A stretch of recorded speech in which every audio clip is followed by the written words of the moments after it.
Hi folks, I'm Andy from Mantic Games, and in this video we're going to cover the combat phase of Kings of War Champions. Once you've finished any ranged attacks with your units and made any nerve tests for the enemy, it's time for your warriors to strike against the foes that they charged in your movement phase. At this stage there may be a number of different units that were charged during that movement phase, and we refer to each of these as combats. The player whose turn it is picks any one of these combats and resolves it completely before moving on to the next combat, and they continue to do so until all of their combats have been resolved. In order to do this, there are 3 stages to each combat. First, we roll to hit, just like in a ranged attack. Next, we roll to wound, again, just like in a ranged attack. And then we test the enemy's nerve before moving on to the next combat.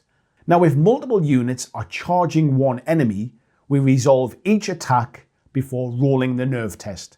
There is only ever one nerve test per enemy, no matter how many units are charging them. So let's start with rolling to hit. Just like the ranged attack, we start by rolling a number of dice. However, we can modify this depending upon which flank of the enemy the charge is against. If we charge the front, then we roll the number of dice equal to our attack stat. If we charge one of the 2 side flanks, then we double the attack stat and roll twice as many dice. If we're lucky and we manage to charge the rear of the enemy, then again we double the attack. However, we also get +1 modifier to our ME or melee stat, which can be brutal. Be sure to check your special rules too, as some of these can modify your attack.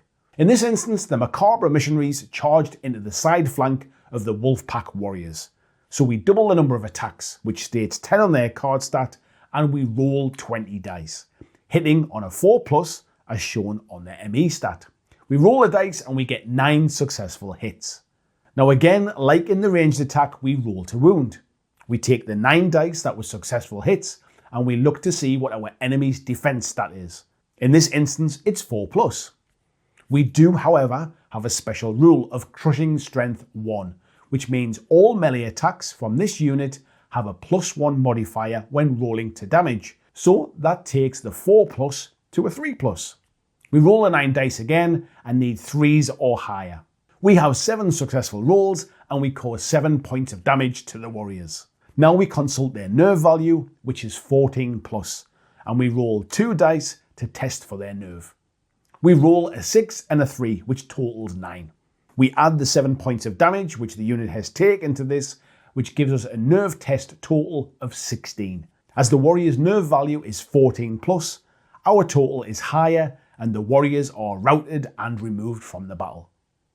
At the end of a combat, your unit will have either failed to eliminate the enemy unit or routed it, as we did here.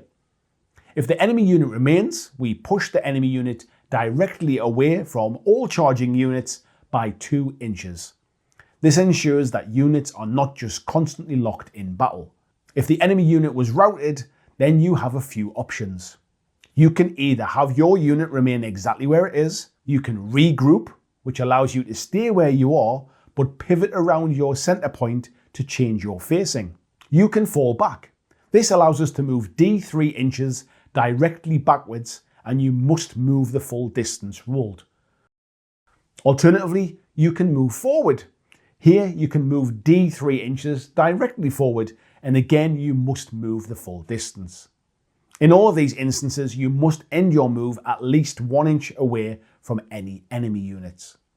After both players have taken their turns, we move on to the end phase, where both players check their scoring conditions of the scenario being played.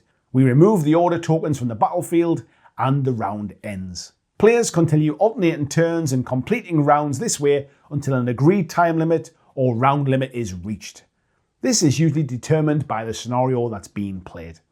And that, my friends, are the basic rules of how to play Kings of War Champions. There is some additional information in the rulebook, but this should give you the main tools to know how to get the game going.